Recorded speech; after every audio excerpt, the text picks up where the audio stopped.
Yep. Everyone that you fumble, I don't lust it, I love it. The game is my bed. I would take it on dates. That bar was kind of. I made a note of that. That game was that bar was. I understand it, but Wait, which one? it took me out of it for a second. The game is my bae. It took me out for a second. I was like, oh, all right, all right. Is the use of the word "bay"? Yes. It took me back to a time, a much more awkward, not as good times. Well, welcome to JADE TALK, everyone. We are live. We're not really live. We're live in your area, but like We live in your living room. I know you're sitting on the toilet right now. You getting through it? I know you're sitting on the toilet right now. We're here with you. You're gonna get through this. Just breathe out your nose. Breathe in through your nose. Breathe out through your mouth. Just repeat that.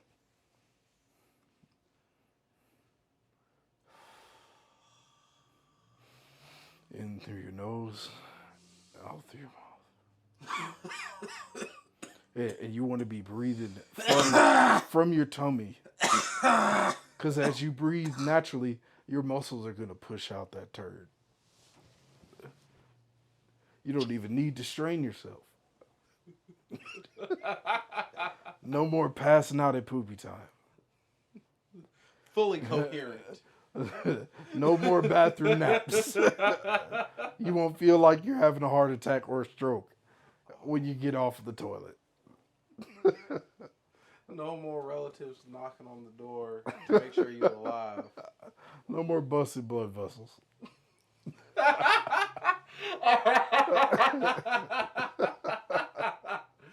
Okay.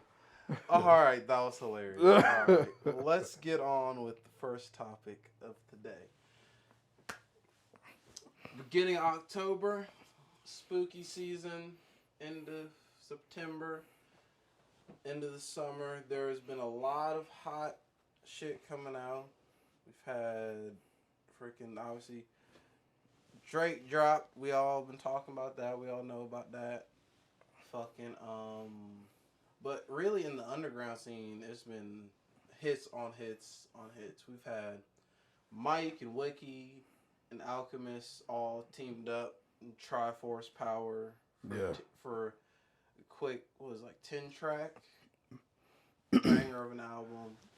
Arm & Hammer came back with a vengeance in a way they haven't in a while.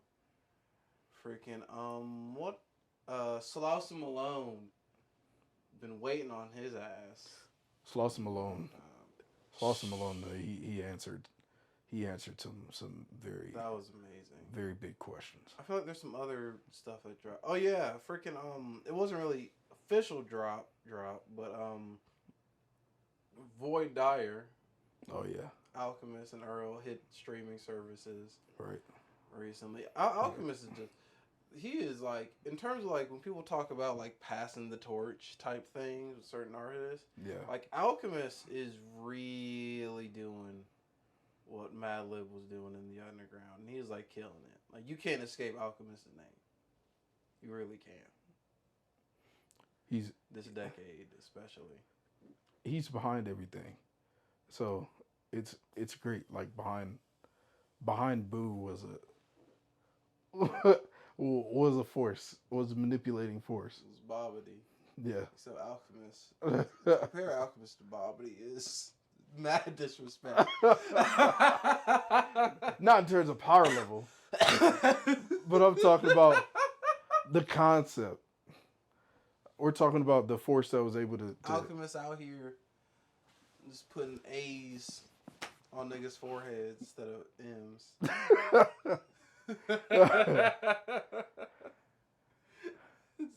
Can't be stopped. But That's funny. But yeah, of all things that freaking dropped recently, like what have you been rocking with in the past? Like even like this over this like late summer period. I've been going back, listening to things like Scaring the Hoes, but the little like EP release afterwards. Oh yeah, the what was it? It was like the DLC pack, I think it was Yep, called. DLC pack. Honestly, like JPEG, he has this way of no matter how out of the way or like side project any of his EPs or anything is, he has his way of always making it this like standalone experience that's unique from any other. Like to make 4 tracks still feel like they could have been on Sierra and the Hose, and yet somehow those 4 tracks have like listening to those 4 has a completely different listening experience. Yeah. Like there's like a unique way he samples. It's his like on the DLC pack. I feel like his samples are far more just like it's just straight loops. It's what surprises me about the whole project, and thinking about what I've learned from seeing things from the lab. It's the push and pull and the balance between the two of their styles Yeah. on like both iterations is you strike a balance that's almost mathematical, like cooking. It's literally like when you're baking. Honestly, The things that they are able to bake up, the way that they were able to mash up Danny Brown and JPEG, it just and JPEG has reached a level to where he could be on anything. he really can. Like from a production standpoint, His from a production, sonical standpoint. his production style, it's getting to the point where, in a good way, it has this signature style to it that like is so recognizable across anything he's involved in. And I think that's the reason, like on the Arm & Hammer track, is he really? Does he even do a verse or like a hook or anything on there? No, Really? I don't think not so. on the first one. But like, I don't know about the second. I forgot about the second one, but the first one, it's like from the beginning, it's his production. Like it's his producer tags. Yeah, All over that shit. It's deeply, and the fact he's listed as a feature, even though all he's done on the track is the production side, he hasn't actually put down a verse or anything. It just kind of speaks to how much of a contribution his style is. It's like a more it's like a more eclectic, in your face version of basically what Travis Scott does to a track. Like JPEG has that effect where when he's featured on a track, it becomes like from the production and everything, it becomes a JPEG track. Even the first time he featured with Danny Brown on You Know What I'm Saying. yeah. It so there's something when you're developing your craft. It's almost like in wrestling or in gaming or in anything where you have to use a tool and a sense of like strategy that mixes with your own style. All right. You have to find what your tool is and use that really well. Excuse me. His his ability to produce technically amazing, but like the way that he's able to mix raw production with sampling, Right. it and be in your face, but like with enough finesse not to make it so that you have ear fatigue. Exactly. Like he's able to like ride like the freaking razor's edge between like aggressive and in your face and exciting and ear fatigue. He's able to ride that line so well in so many unique ways. I feel like JPEG makes and honestly, the pioneers of this are freaking in the hip hop realm anyway, where it's fucking Death Grips. But I feel like JPEG even more so has been able to make like noise, like just noise music, noise style production appealing in like a catchy and sometimes even like mainstream appeal way.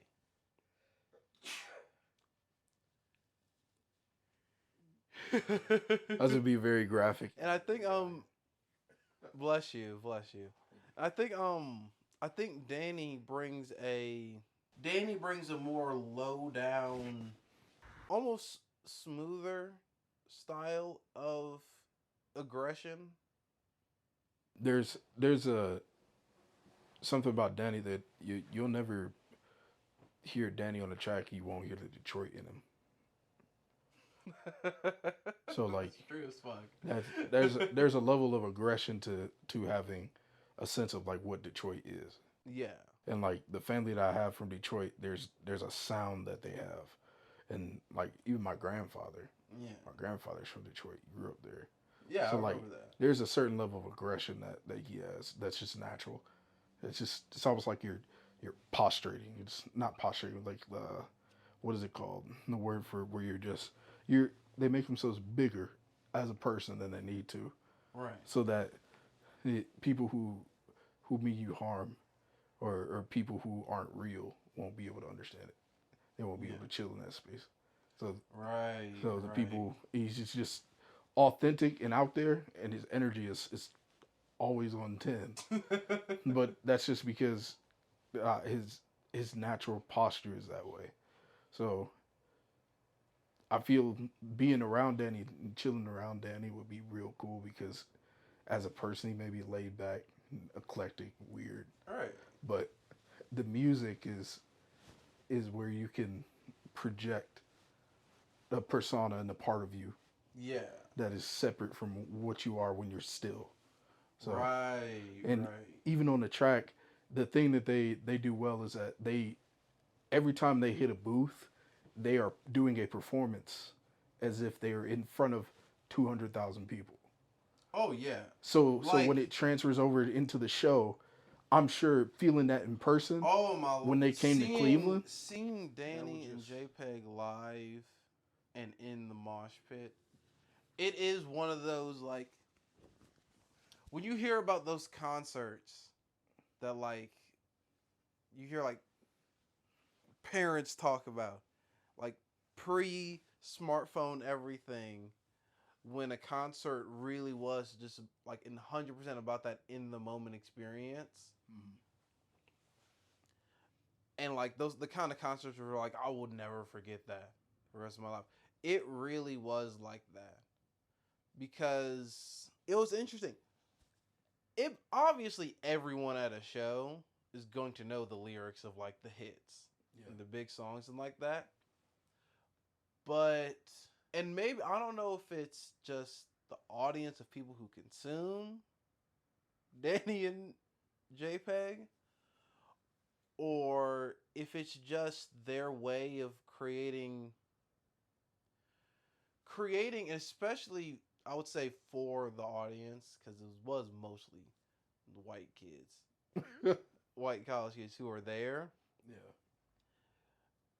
Creating this energy for them, this hypeness that is both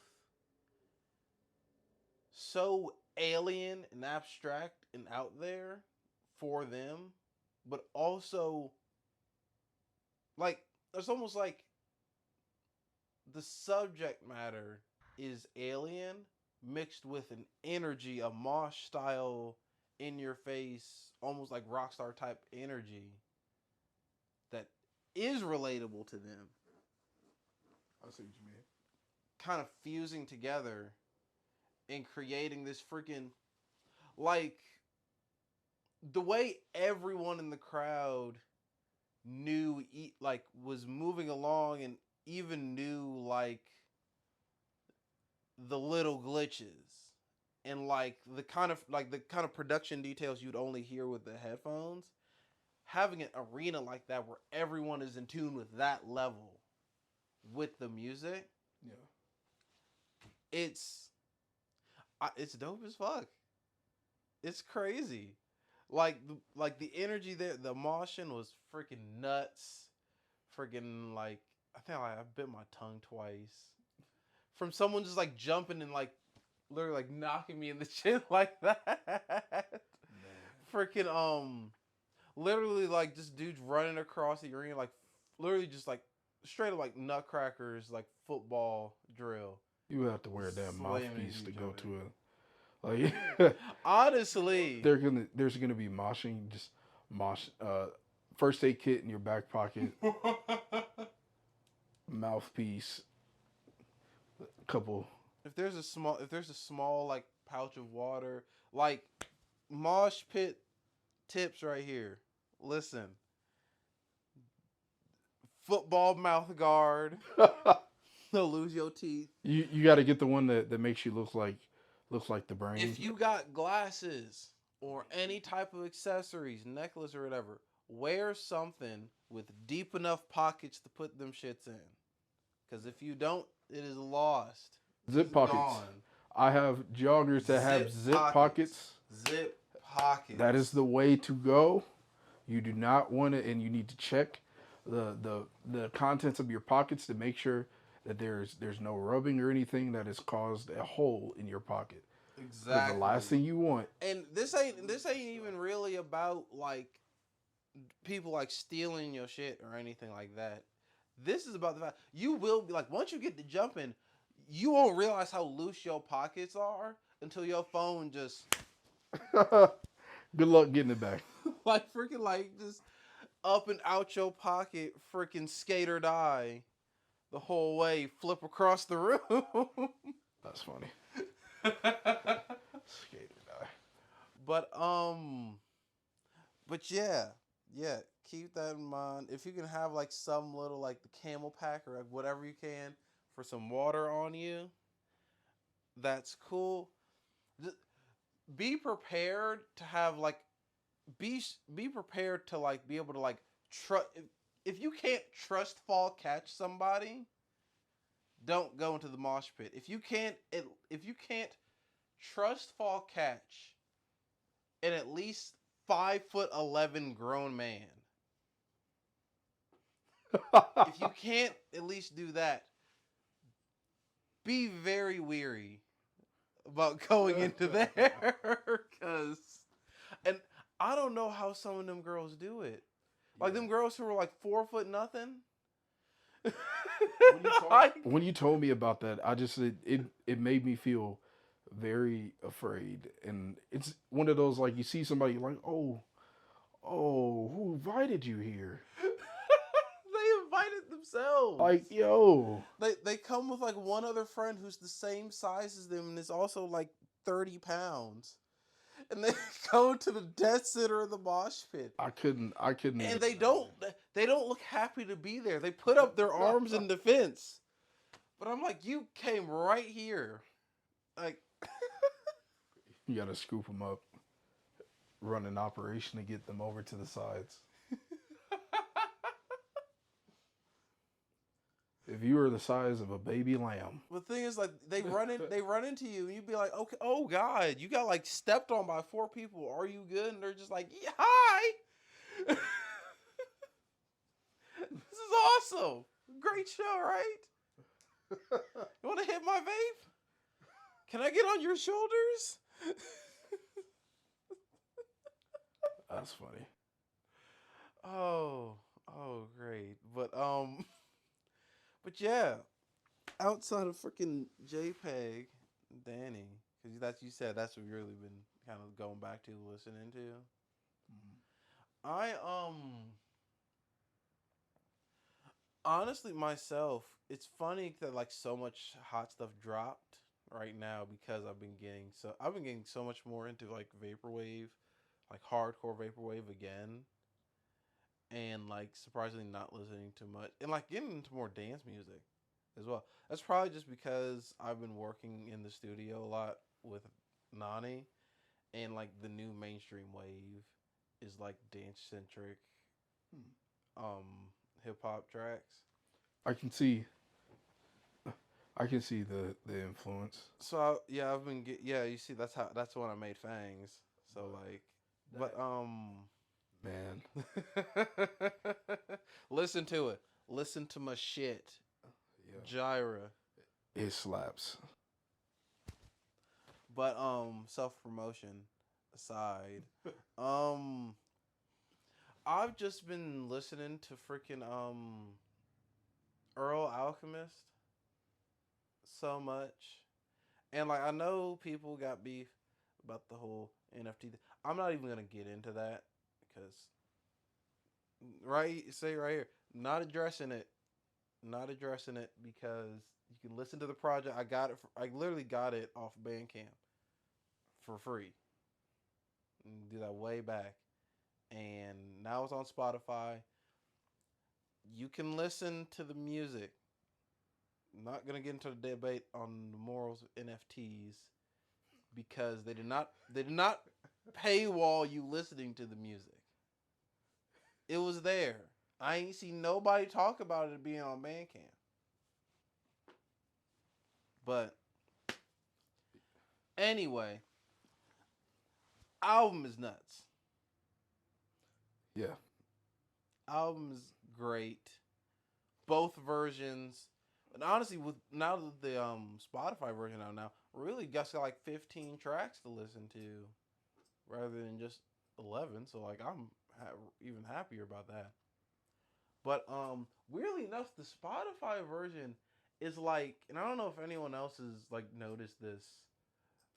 Say in the comments if you've noticed this. But the Spotify version is like mixed pitch down. Not like heavily pitched down. But like you listen to it, right? yeah. It kind of Like it feels like when you listen to a song, when you're listening to a song on your phone, when you have it in your hand, it sounds different. It sounds more clear. And then when you put it down on the desk, it kind of yeah. sounds like it gets slightly muffled because the sound is directed towards a. It sounds like the mix is clearer Yeah. on everything, but like like his vocals and everything is like slight shit. This Take a pin moment. is smacking. Give me a second. Everything is like. Take a moment if you need to. We can edit this out. Oh my lord! I'm getting this water. Hold on. We can definitely edit this out. Drink more water. We don't need to edit this out. We don't need to edit this out. People need to know the truth. Wow. um.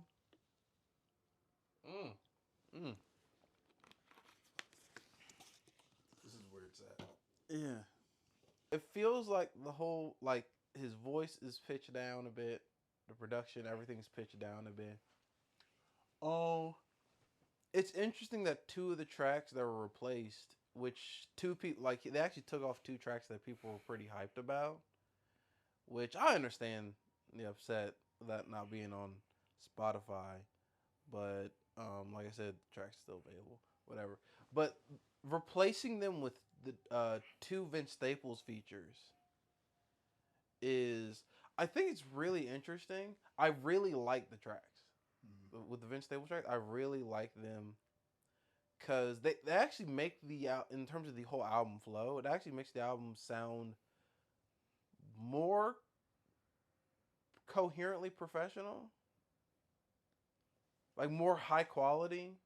Whereas the version of Voir Dire on Bandcamp, it sounds with it being slightly higher. And just how the mix sounds, it sounds more like a rough mixtape. Okay. Or like some of the tracks could have been a bit older, recorded before, even like a few years back. Yeah. Like Voir Dire, I could see Voir Dire, like I could see some of the tracks being like almost like untitled, unmastered. Like some of this stuff was recorded. It's more like a compilation of unreleased like But nuggets. on the Spotify version, and I don't know if it's just because it's pitched lower or if they literally like redid these tracks, but like they just sound clearer and like I said, with the Vince Staples tracks are like production's really good. The mix is insane. The verses, like their chemistry, is as good as you would expect Earl Vince to be anytime they link up. Yeah. It's good chemistry. Like the Spotify one, it just sounds like an industry contender. I got you. And I feel like that's like it's kind of at least to me it kind of speaks to how much effect a mix can have on a project.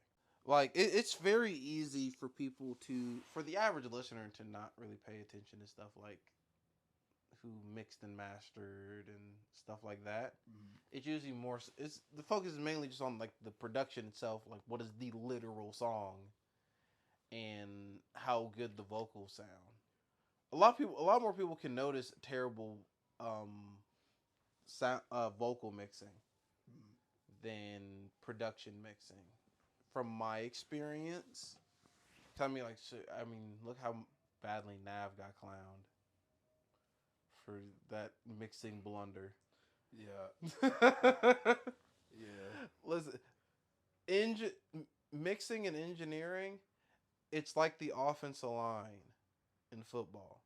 Nobody notices a good mix until it fucks up and sounds bad. Yep. Then people notice.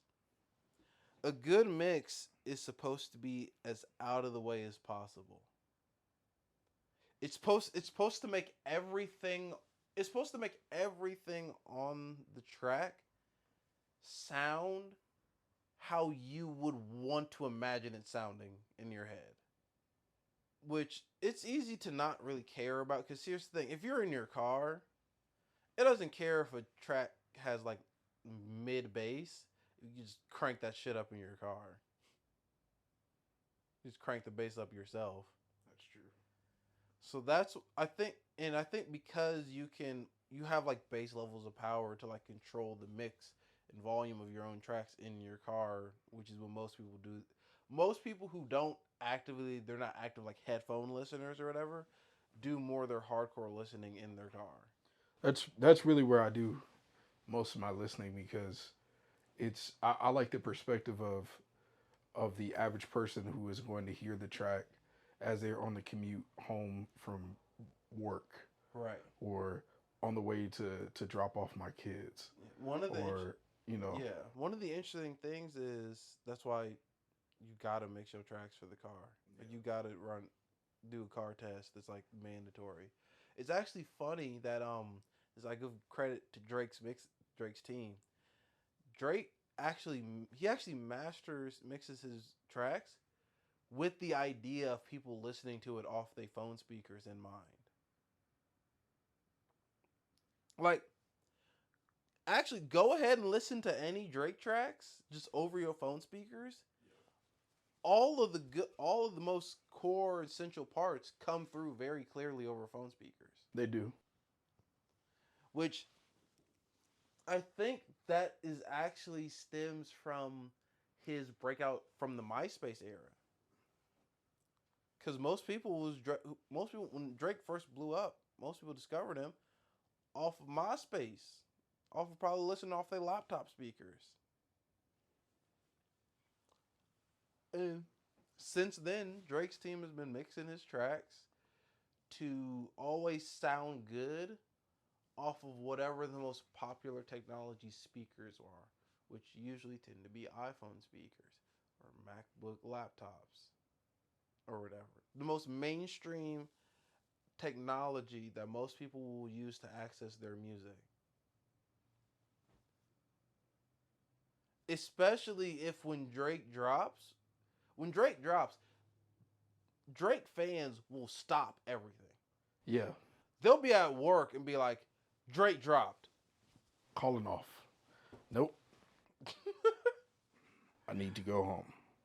Let me slide over to Express Care to get this excuse real quick. And I'll give this to Drake and his success in the industry. There really aren't that many artists that will have just the listening audience across the board, Drake fans or not, stop and be like, okay, what do you go do over here? Even the Drake haters will pull up to see if the album does all the things that they hate. Yeah. Yeah. I'm not the...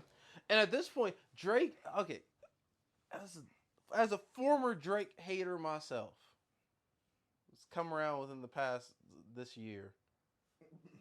Mainly out of, it's one of those, I respect the hustle, but I don't like rock Drake in my car like that, no. Yeah. I respect Drake. I can respect Drake as a GOAT. I am not the biggest fan of his music because it's just not my style. Exactly. That's it. But you cannot sit here and say that Drake can't do anything. Anything, any style. Just it will become Drake's. Yeah. I'm going to take, oh, you're doing this thing I like? Oh, let me do it. Now it's mine. Now, oh, you're doing the thing that Drake did. No, I came up with it. Nah. It's not yours anymore because Drake does it better. Drake, the modern music industry equivalent of Thomas Edison.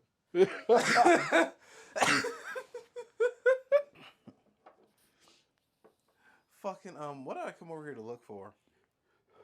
I have no idea. Another bottle of water. Tweedledee-doo, tweedledee-doo. Oh, I like that. Oh, okay. Drake is on Tweedledee-doo, my own baby. Tweedledee-doo, do. Oh, now it's a little jig. Now it's a jig, and now it's a jig. Now you're at the Crazy Horse, and you hear tweedledee-doo, and then all your friends are now like singing it, and it's stuck in your head at work. You're driving home in your car, and you're like, let me put on this little tweedledee-doo, tweedledee-doo. This is how I know Drake is fully aware, and he is just making money off the memes at this point.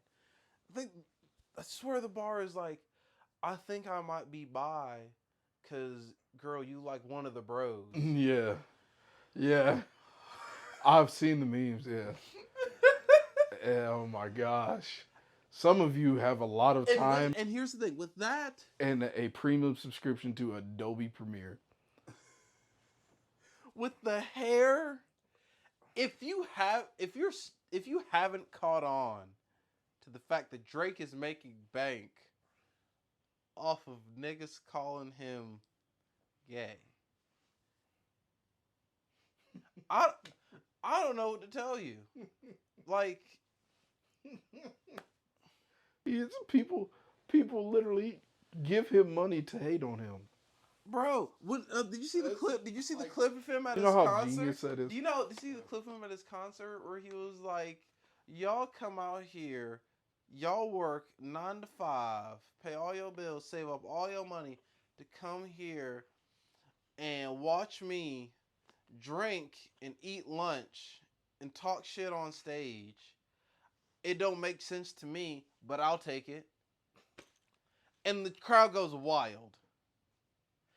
And the comments are like, all the comments are people being like, oh, these people are so freaking like, look at these brainwashed idiots. These freaking brainwashed idiots. I'm like, listen. They know Drake's product is being a sassy, light-skinned dude who is literally reveling in the fact that he's winning. All he's doing now is reveling in the fact that he's winning.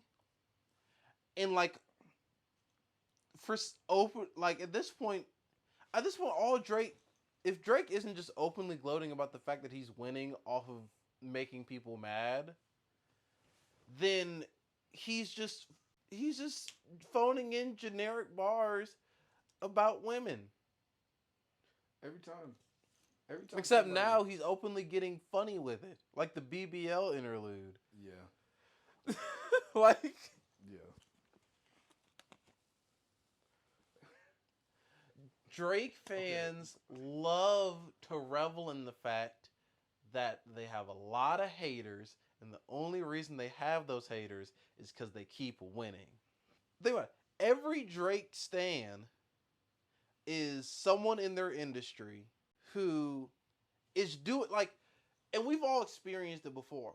When you work at a job or in a certain industry or whatever, and all you're doing is minding your business and just putting in the work. And it just so happens that by collateral, your success gives you opportunities that other people competing for the same opportunities lose out on because they went to you instead.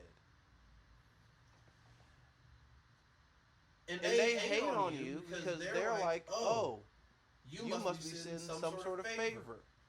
The people who are giving you the favor, who are helping you out and giving you all the opportunities, they just must be fucking stupid. It must be any other reason other than the fact that, hey, I found something that a large group of people like to hear, and I just monetize that shit. Yeah. Drake is not, the reason why I'm not a fan of his music is because it doesn't fit my fancy. The things that he talks about, it doesn't align with my lifestyle. Exactly. And the whole thing, here's what Nani said when in the group chat earlier, that was a gem. Yeah. He said that he enjoys the Drake album much more when he puts himself in the place that he explained the other day when he was talking about literally imagine yourself putting yourself into the character, like letting that come to life, imagining yourself in the shoes of the perspective that he lays down on those tracks. Yeah. So like it's just the personification of a whole lifestyle. Drake is an actor, and his music is made for creating a role for you to go cosplay in. Drake, OVO, that's a brand. Like Drake is the brand. Yeah. So like The brand isn't like quality control, which includes so and so and so and so. The brand is Drake. The brand is Drake. Aubrey is the person. You like Drake's face and the owl are literally like interchangeable. Which I think that's why so many other big artists like Bad Bunny can be signed to Drake. And most people don't even like know that. Because when they think OVO, they don't think a label that includes Drake. They just think Drake.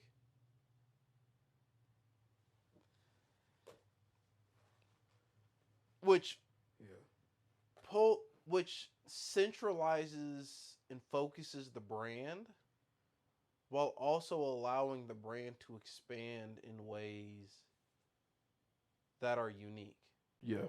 Like someone like his influence and his sound, we were talking about how that's going international. Extremely international. And he's starting to do things with people from all over the place because he's literally finding replicas of his style and like his persona. If that catches on as a like type of globalization, like in the same way that culture catches on, if he could make his brand a part of culture, then that's when you become like international. Like you see a BMW symbol, you know that anywhere in the world. Yeah. You see a Toyota symbol, you see a Lexus symbol, Honda, you know that anywhere in the world. So, and I feel like the two artists who are the two rappers, I would say, who are the most like that globally at this very moment are Drake and Kanye. Who like their personhood as a brand is just like reaching international levels of recognition, or have been strongly international and are now like trying to take advantage of that, is Drake and Kanye. I would say, I wouldn't necessarily say Kendrick. I feel like Kendrick is huge. He's Drake levels huge, but it is far more specific to like the U.S. North American culture. I would think the same for. I think Tyler has the potential to go viral, like viral in the sense of hitting that, but like And I think I think there, it centers more in the Western he has world. a basis for that because Odd Future has had international appeal since back in the day. Yeah, but it seems like it's more like the West, Europe, parts of like Northern Asia. It feels like I don't know. I don't see it hitting Africa as hard. I don't see it hitting Asia as hard, even though they mess with it. Yeah. There's people there that mess with it. It just seems like it's more like the American Central America, the Americas, Canada, and the European continent. Like Yeah. so, but then you see like the one video you saw the Earl was reaching places in Asia, and you just see videos of him just walking down the street in those countries. And you're just like, whoa, wait a minute. Yeah, right, like shows out in fucking Japan and shit. Coming back around full circle back to Earl. Yeah. And the fucking Voir Dire. I don't even know if I'm pronouncing that right. I might be like completely butchering it. If I'm butchering it this entire time, there we go.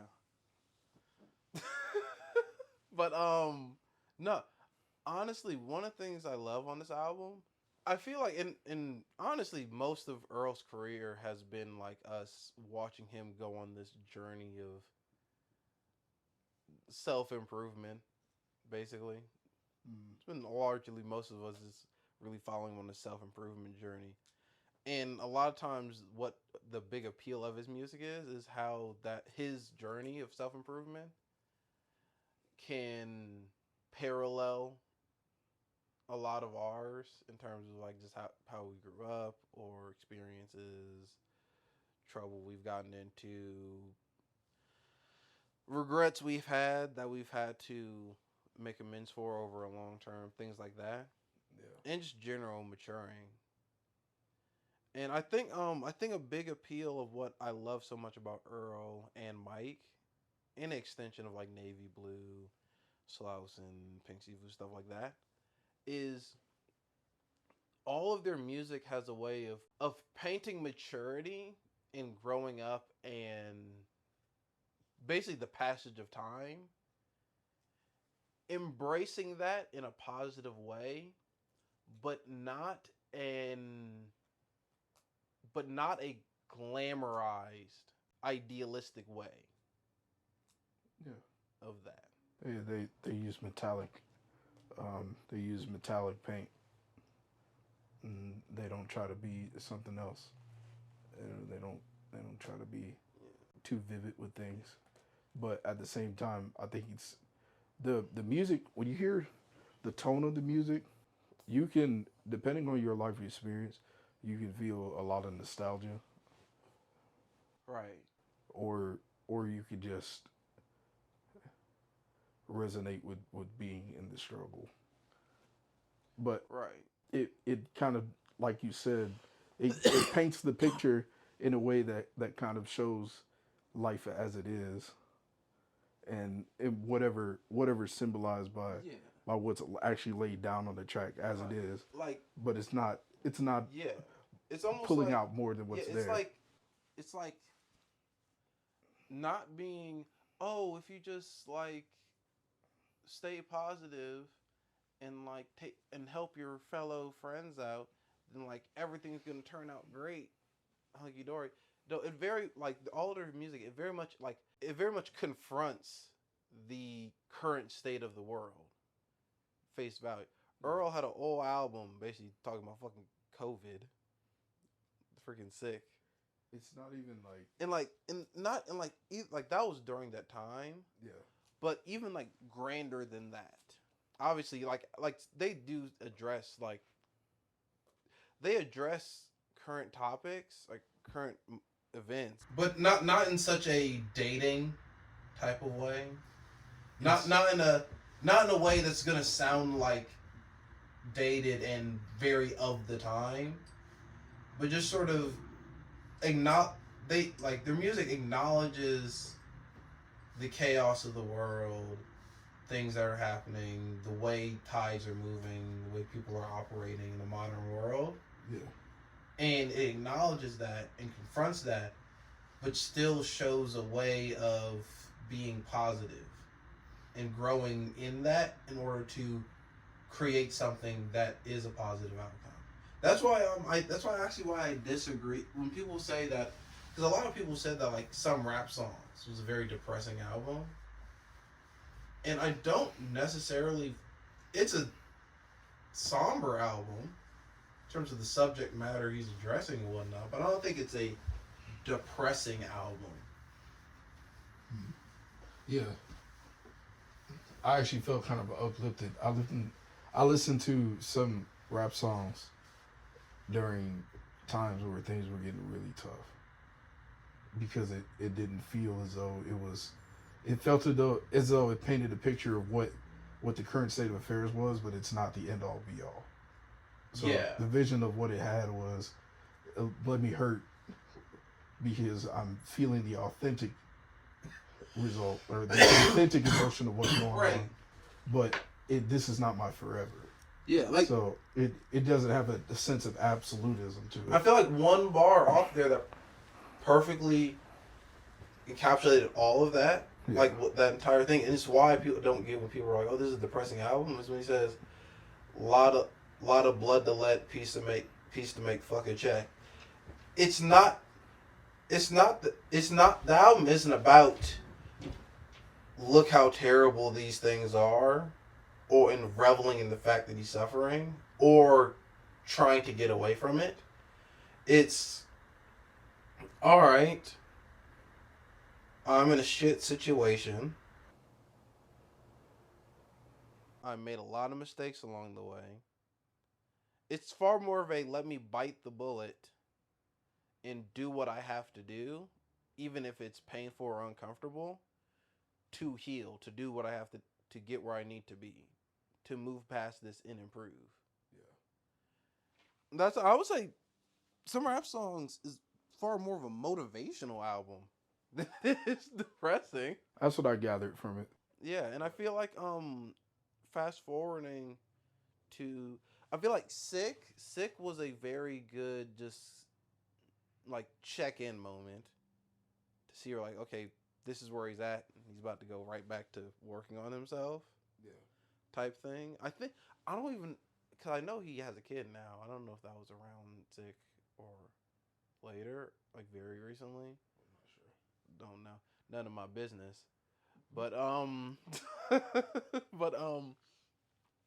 no, on Voir Dire, he sounded like he had reached a, maybe not entirely finished, but he had reached like a complete state. I see what you mean. Like, especially like the interview he did with one dude, I forgot.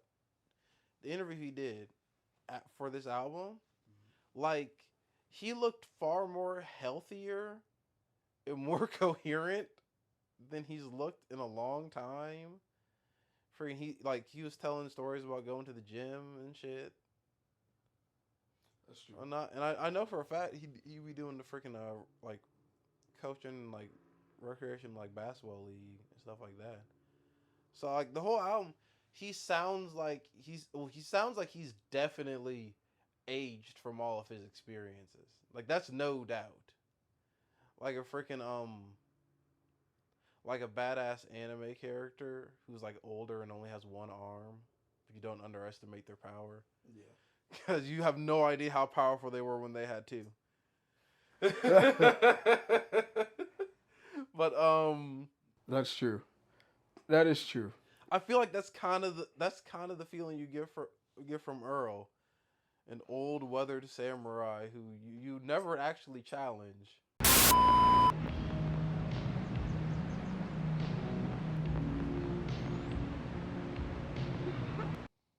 So yeah, honestly, that's how I'm feeling about the fucking new Earl project. I'm liking Voir Dire a lot. I like where he's at. I'm really proud of him as like as an artist, as a person. Yeah, yeah. I can definitely tell you feel strongly about it. It was definitely a very. It was like the intro to kind of an OG moment for me. Yeah. So and you get that throughout the whole project. How do you? We can go down the line of things that we've hit on thus far, but how do you feel in terms of like your final thoughts, wrapping things up, Yeah. and then where would you be at in the rating? So Voir Dire, is it my favorite Earl project? No. I think some rap songs is still unique and eclectic enough in its sounds to still hold that. And then like personal sentimental reasons hold it as my favorite and in my opinion his best. Because you know, for me, my favorite isn't necessarily what I feel as an artist's best type of thing. But honestly, I would give it a solid 8. Like it's solid 8, and it kind of gives me like that, you know what I'm saying, kind of vibes. Yeah, Where it's like, it's just Earl, no frills, just doing what he's good at, and like reminding you why he's so significant to the game. that's that's kind of where I'm at. I'm like I'm like a 7.58.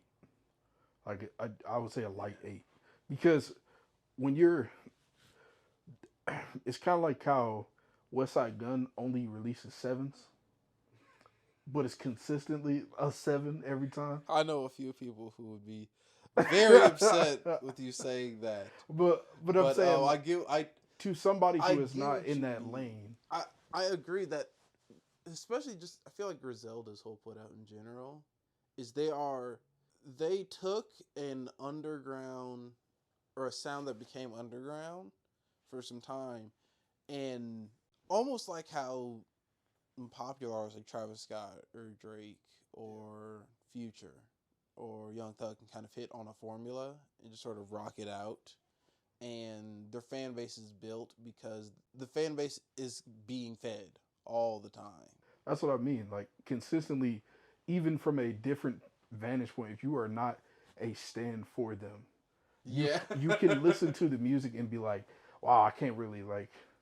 can't really find too many. If you were a diehard Earl fan, yeah, and you came out the gate today and you went, all right, well, I'm looking for some sustenance, and Earl dropped something for you to go listen to a whole project with Alchemist, no less.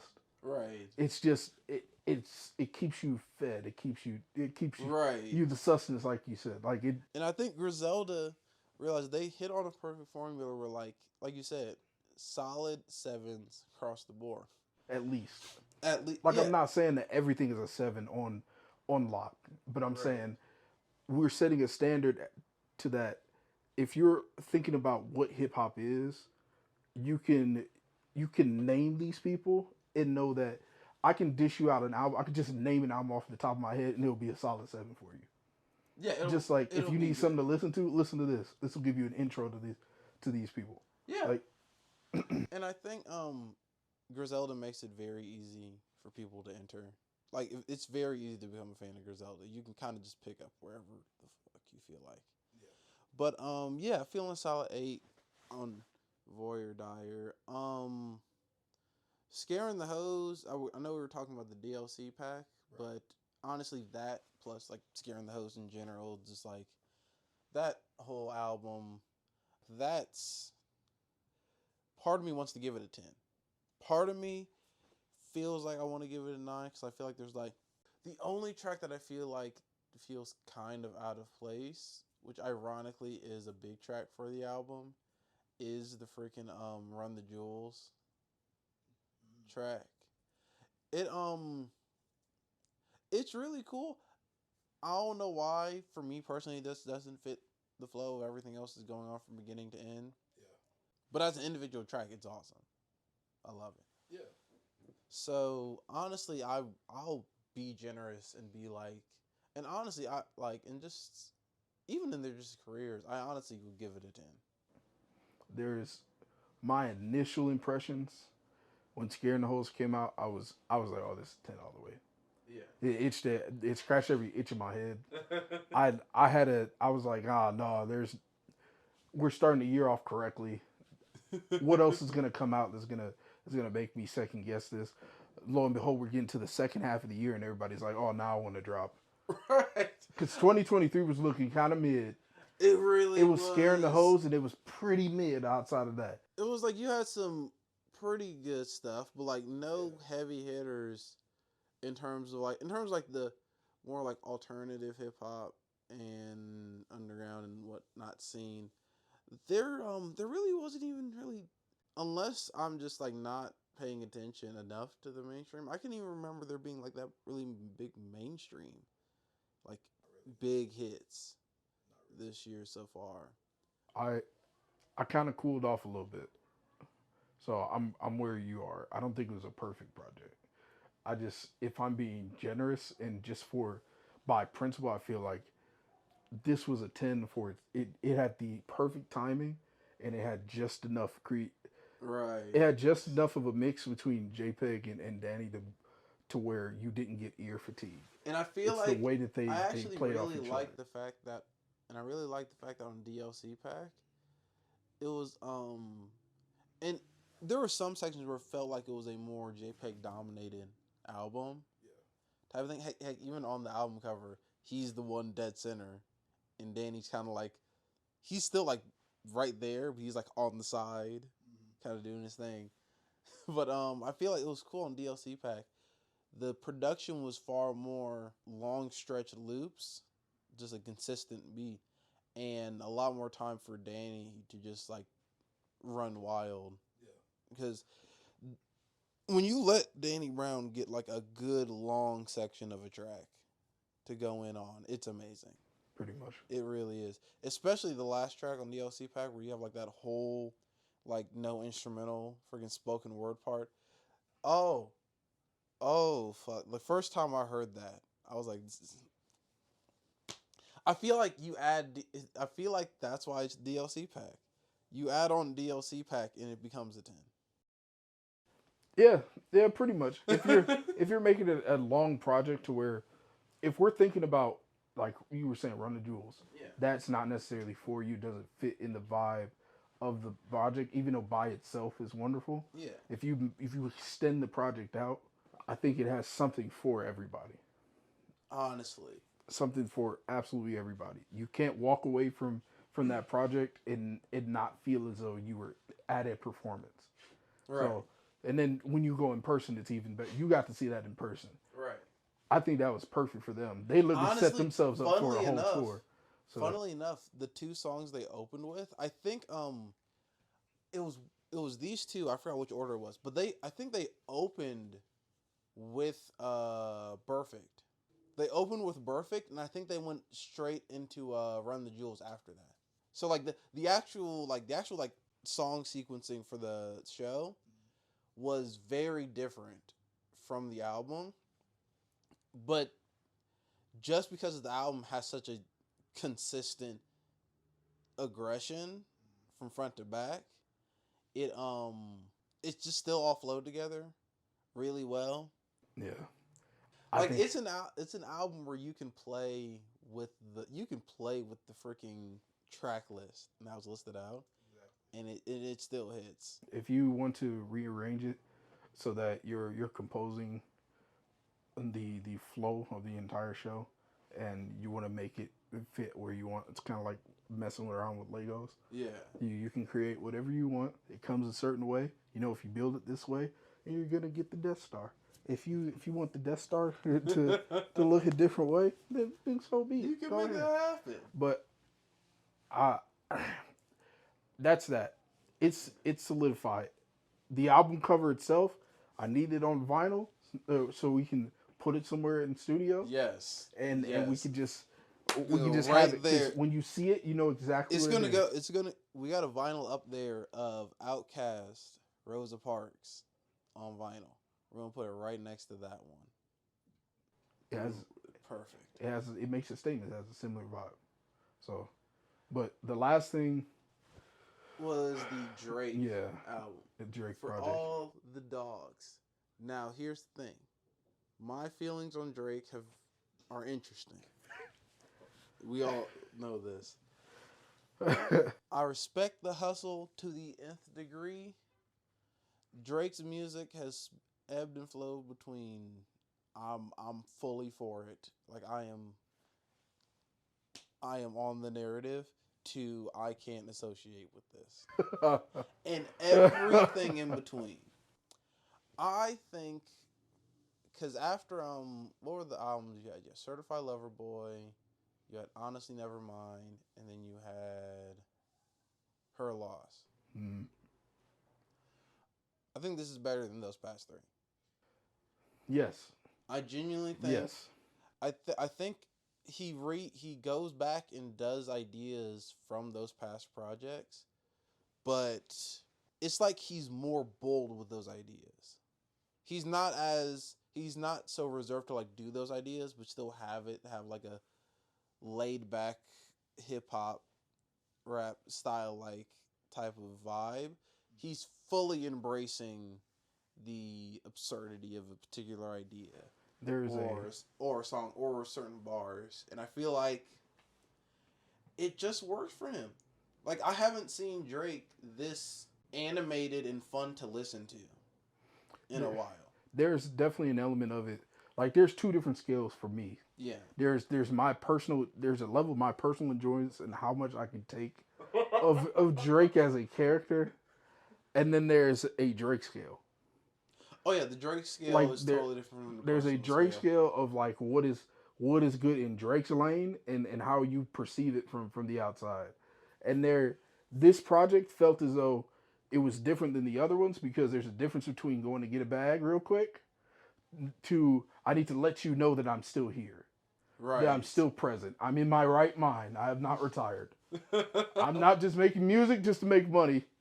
I'm here for a reason. Right. Like, all the people that want to talk about Drake as an OG and say Drake is a GOAT. Drake is a GOAT. You can't say that after Certified Lover Boy. You can't say that after Her Loss. You cannot sit here and act like, yeah, you know, like that. Those albums were so iconic. This album, even the album cover itself, this was 20 teens Drake.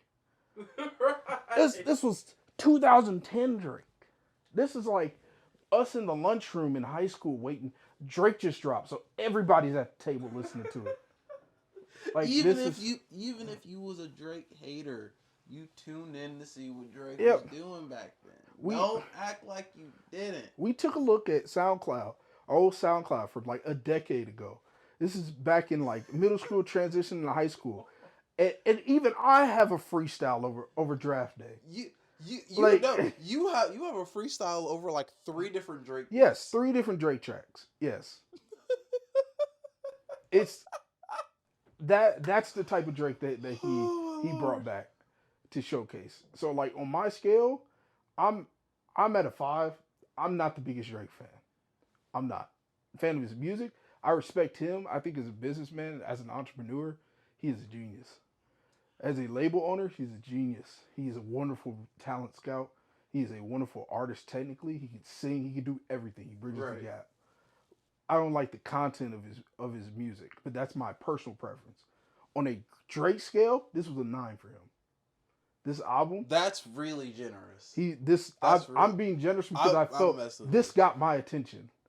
It's so rare that Drake gets your attention. There's a point where I didn't agree with the things that were being said. Right. And I'm sitting here, some of the bars, Drake has a way of being like cringy, but also like, you just got to kind of give it to him. It's just like people that make puns and they catch you off guard. You're just like, all right. All right, that's kind of funny. All right. That's kind of funny. And you find yourself just kind of like bopping a little bit like, oh, what is happening to me? Your foot's tapping. You're like, what is this? what is his power? And that's really how I felt. Like, so there's a part of it that you can't really resist, and he's talking all of his shit, and he's doing that in a way that is packaged so that people can respect it. Yeah. And I like that. I'm going to be unapologetically me. I need to drop something that has a sound where sonically you can tell that I'm really throwing out a bastion. Right. I'm not just doing this for the bag real quick. So I would give it on a Drake scale. On the Drake scale, I would give it an 8. It still has some tracks that kind of drag in that classic Drake sort of just that's just going him, through bro. the motions. But that's really just any mainstream album at this Yeah. point. You're gonna have tracks where like we gotta get the stream numbers up. Travis Scott album was like that. Yeah, was like just like, wow. songs where you're like, we did this already. You'd be like, yo, this song's real long. No, this is a separate song. You're like, oh, okay. All right. But on my personal scale, on my personal listening scale, I would give it a 6 because I don't keep Drake really in my listening rotation that often. But this is the first time in a while that I've had Drake singles that I've put in my rotation. Yeah. Like the freaking 8 a.m. to whatever track. That track is dope. I will run that track back. So, what got me locked in to listen to the whole album? I was gonna listen to it anyway, Right. but I'm talking about like sitting down in one sitting and going through all of it. He put Tizo on the freaking, and it was great. I feel man. like that's a low blow. You can't. That's kind of cheap. That's kind of cheap. You throw Tizo on anything, it's gonna sound good. I gotta listen. I have to sit here. I have to see what's going on. Tizo's on it. Oh, Shout out Tizo. You want to come make some music or just chill? Hit us up, or we'll Love hit you, you bro. up, man. Come on now.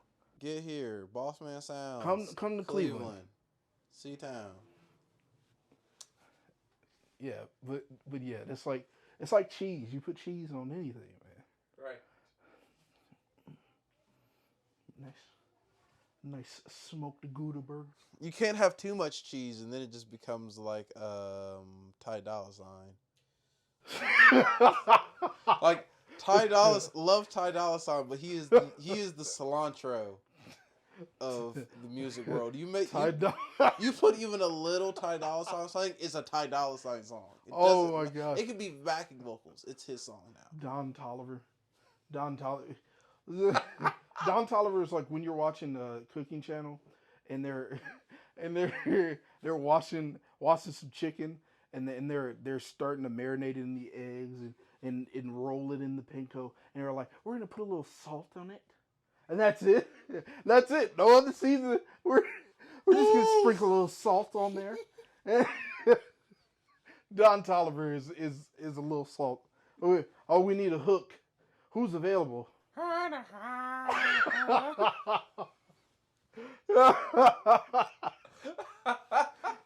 Call Ty Dolla Sign. Oh, that's $200K a feature. Damn. We only got $120K. Who we call? Don Toliver. He's available. No, trust me.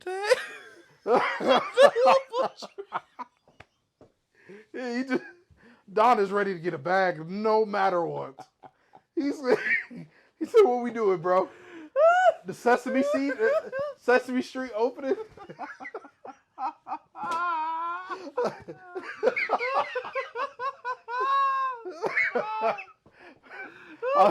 I'll do it.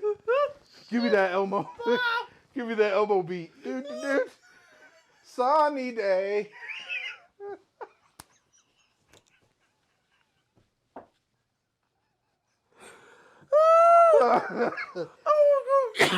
Oh, let's wrap up. La la la la. Stop. La la la. Let's wrap up. Elmo. Okay, I'm joking. Oh my. All right, let's wrap up the episode before I have a heart attack. Oh, all right. Yeah, we gotta We got a 5 to a 6 on Drake. We got like a 10 on 10 on 10 with Scaring the Hoes, Asterisk. And we're feeling like a strong 8, strong comeback on the Earl project. Definitely. So happy to have y'all guys. Appreciate for the first you. episode. This was a learning experience. Definitely. In many ways than one. The goal is to improve as we go along, as organically as possible. Definitely hit us up on our socials, Bossman Sound, on all platforms. You can hit us on our JADE TALK IG if you got something to say to us.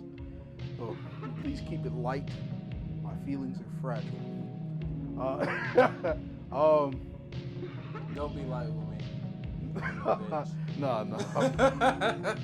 Keep it respectful. Keep it respectful. He said, "Don't keep it light, but keep it respectful." I'm not trying to get. I know if I get into an internet beef, I'll be far too invested in it. So, like, comment, and subscribe, as they say, and we're done. Yeah.